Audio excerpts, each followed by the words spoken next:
are we, guys? Welcome to Cats and Conspiracies. Um, how are we? I don't know why I asked actually. I don't know why I ask um, how you are because I know how you are. It's not great, is it? Things aren't great for us unplugged ones at the minute. The NPCs, they're fine. They're happy. You know, they've got their entertainment. They've got their NPC entertainment. They're happy. Um, Not so much for us, is it? Not so much for us, guys. Not so much for us who we can see what's coming. We know where we are, and we know there ain't much to look forward to. It's uh, very hard to try and find rays of light in the darkness, um, and that's why what I like to do at Cats and Conspiracies. I like to try and find you little gems that you may not have seen, little things that you can vanish into for a while and bring you a little bit of joy, perhaps, because we're struggling to find it, aren't we? We're struggling to find the joy at the minute. We know what's coming. We know we're facing a digital prison. We're going to own nothing and be happy. But that's all a conspiracy, apparently. Whenever I mention it, I've given up mentioning it. I don't talk about it anymore. Um, it's all a conspiracy theory, and you can't do anything about these things. So live your life. And it's like, well, I'm trying to do that. Very, very difficult when you know what's coming. But I'm at the stage now where the sooner they bring it on, the better, because all these normies going around going, yeah, if you haven't done anything wrong, blah, blah, blah, you can still live your life when they can't go anywhere, when they can't eat anything, when they can't travel anywhere. Do not come crying to us. Okay? Don't do it. So anyway, I'm having a rant. I'm having a whinge. I haven't put a video up for a while. So like I said, this is my outlet. And I want it to be your outlet as well, guys. If you've had enough, if you're just finished with NPCs. You've had enough of people that just haven't got a clue what's going on and they're walking around in a daze, um, eating the steak like Cypher from the Matrix, even though they know it. Well, no, they probably think it is real, don't they? But if you're like those guys, if you're like me and you see those guys and it just does your head in, you're safe here. This is the place. This is the place to come. Stick your comments down below. Let me know what's going on. Let me know what you're feeling. Let me know if you've got any hope for the future. I don't particularly have much hope for the future because I think it's plainly obvious where we're going, and I'm not seeing any rays of light. Well, I'm not seeing a V from V for Vendetta type character standing up who's going to unite us and we're going to fight the power. I'm not seeing that at the minute. So at the minute, I'm very flat, and Hollywood is dead, isn't it? Does anyone think that there's some kind of hope in Hollywood? Because all I'm seeing coming from Hollywood is terrible, just trash. NPC stuff. It's all NPC stuff. Awful. We're talking about the place that brought us The Matrix. One of the most philosophical films of all time that is going to be probably referenced forever. But I certainly preferred The Matrix when it was fiction. I preferred The Matrix when it was a potential warning of, oh God, imagine if things did go that way. And now we're there, and now we're here. And what happened? What unsurprisingly happened with The Matrix? Well, they forced them to completely change the story, come out, trash The Matrix, because it was one of the most incredible philosophical films of all time. So obviously, they had to destroy that. The Marxists couldn't allow something that powerful and that awakening to be out there. So it had to go. And the Wachowski brothers, it looks like they suffered the same fate as well. They had to be destroyed also. Interesting, eh? So anyway, it is Halloween. After that, I do motivational speaking, by the way, if you want to hire me. After that rant, let's talk about something that is pretty damn amazing that I really don't understand why nobody I talk to seems to remember this, because this is ingrained in my mind. And this is going to be very much, if you're watching from abroad, I'm in the UK. If you're watching from abroad, you're probably not going to be aware of this because this was a UK thing. Now this happened back.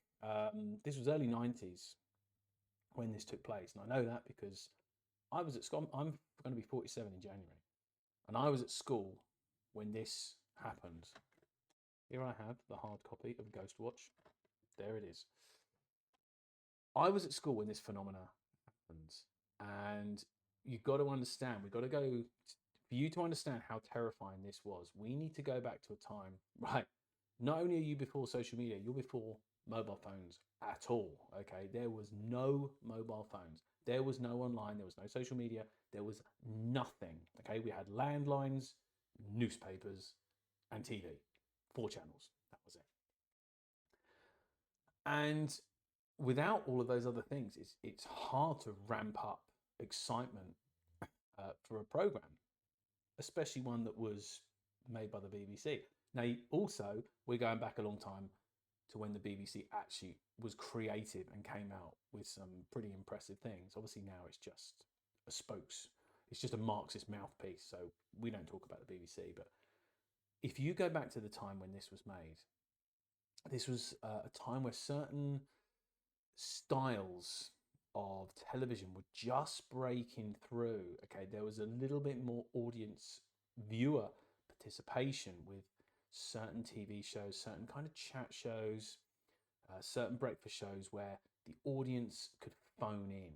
All right, there was kind of like TV telethons and things like that where the audience could phone in and the presenters could speak to the audience. So we were just starting to get into this type of media where there was some kind of participation from the viewers.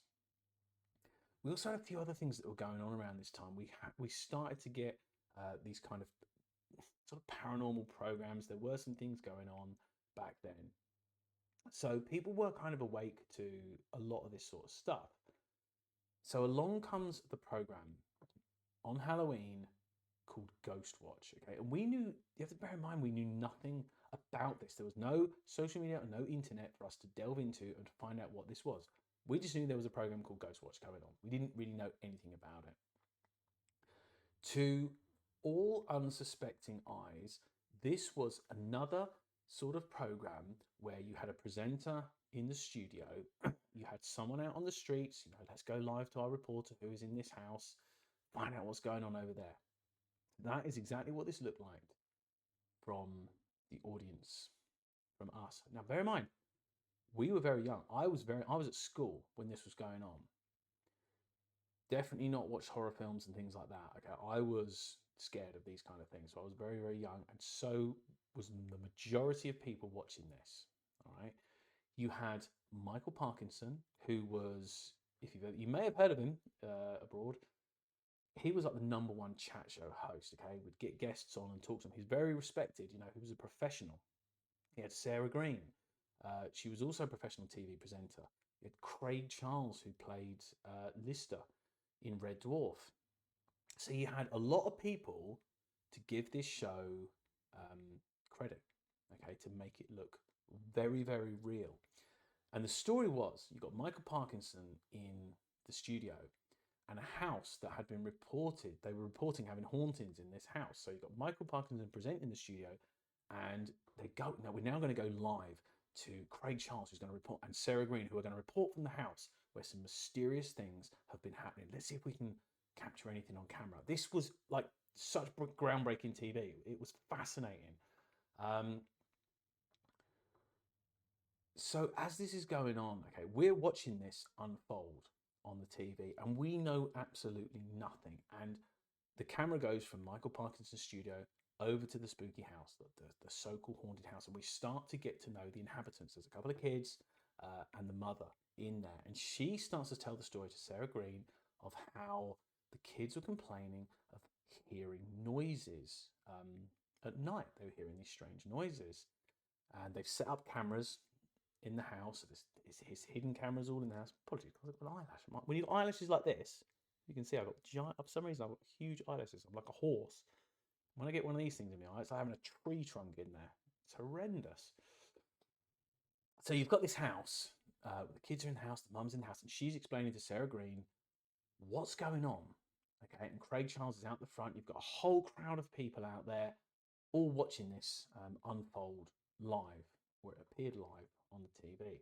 So she tells the story of how the kids described to her that they hear these knockings in the night. And she said, initially she goes, I just brushed it off. And she said, oh, it's just the pipes. That's all it is, just the pipes, central heating pipes in the house.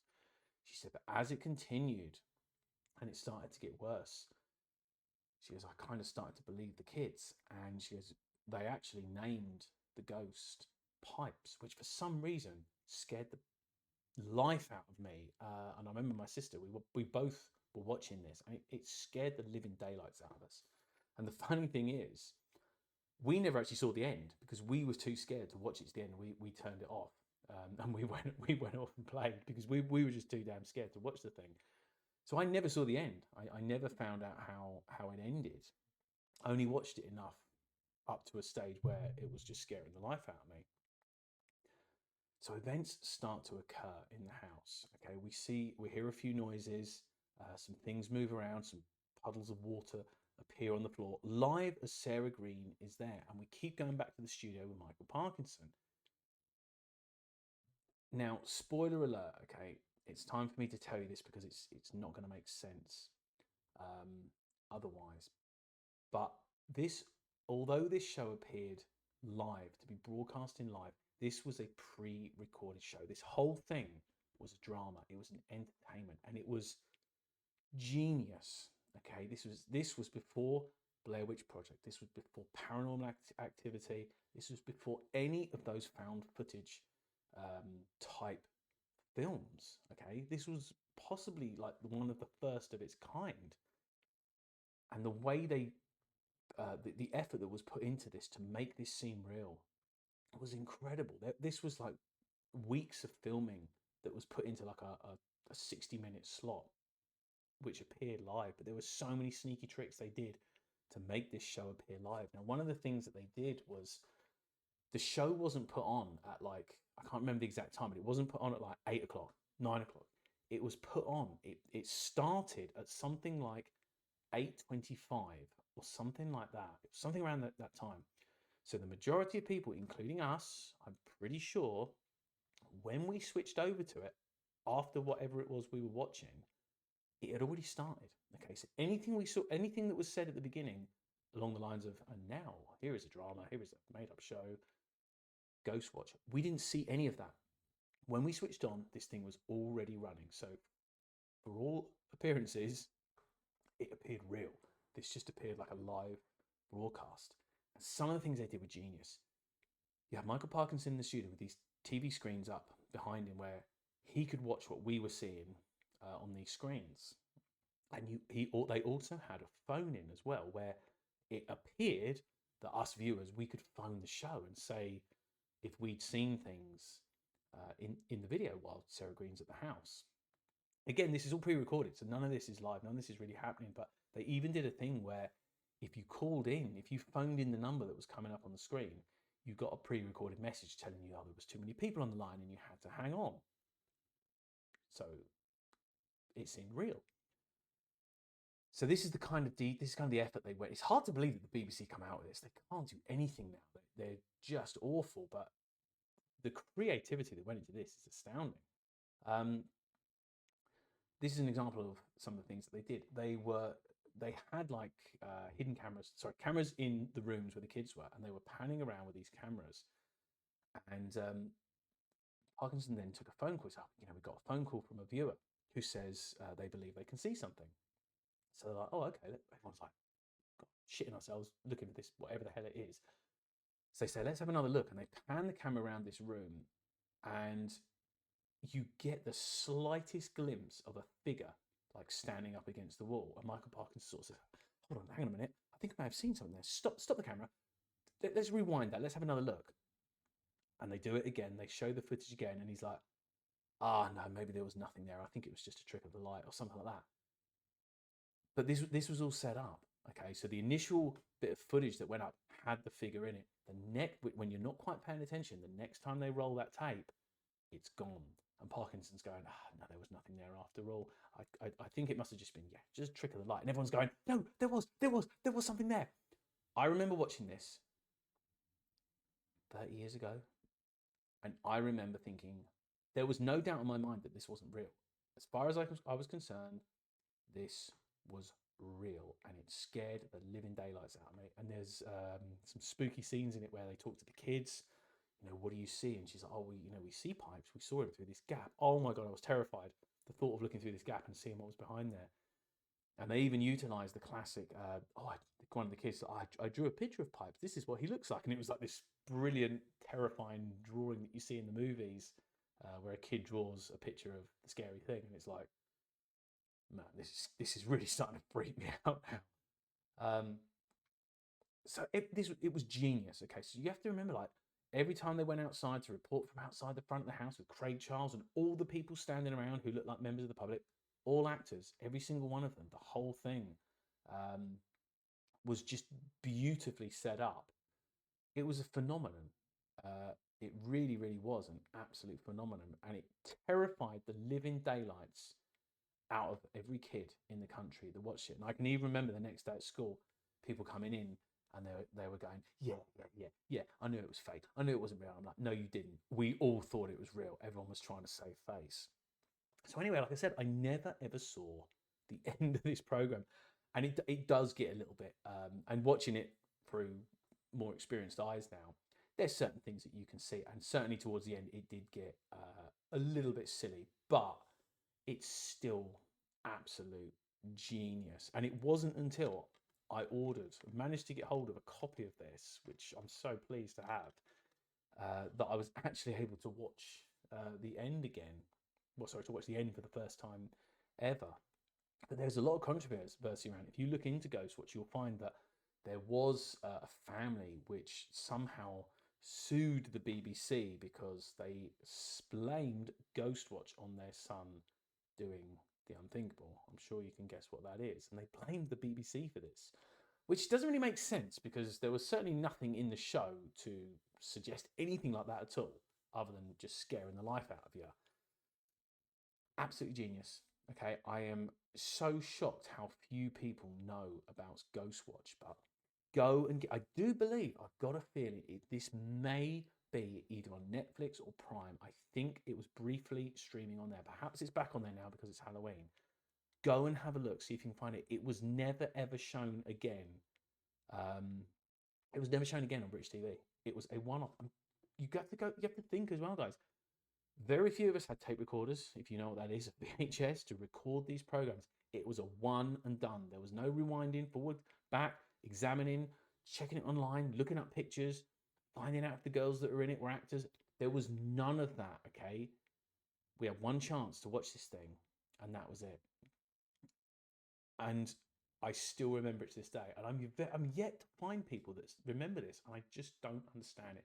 If you have not watched Ghostwatch, go and watch it, but try and take yourself back to a time, because you're going to know, obviously, this is a made up program. So you can certainly appreciate the effort that's gone into this to make it look real, but take yourself back to a time when you were a kid, when you were scared of the dark and you were scared of all these kind of things. You were terrified. Watch this program, watch Ghostwatch, and put yourself in that position of thinking, as far as you're concerned, this was real, this was a live broadcast, this was groundbreaking. And they slowly, this was almost like a modern day War of the Worlds, where they kind of slowly built up things on the radio to make it seem real. And oh yeah, you better believe it scared the life out of me. I've been banging on my girlfriend to watch this for so long, and she's like, "You're obsessed with it," and I'm like, "You have to see it, and you have to see it through children's eyes who thought this was real. If you want to scare yourself, um, Paranormal Activity style, with some old school ghost action, get yourself a copy of Ghost. I would say buy a copy, actually, invest in a copy, because I think it will disappear, and this will be one that you want to keep hold of. But if not, have a look on Prime. I'm sure it's on there. Guys, I would love to hear from people saying, Paul, I remember this and it scared the living daylights out of me. I just want to know what you were thinking about it, because it just seems like it's only me that seems to remember this. And it was a damn masterpiece in terrifying the life out of all of us. There you go, guys. There's one of my recommendations for some Halloween scares. Ghostwatch. Go and check it out. And let me know what you think. I'd love to hear from you. Till next time, guys. Cats and Conspiracies. I'm Paul. I'll see you again soon.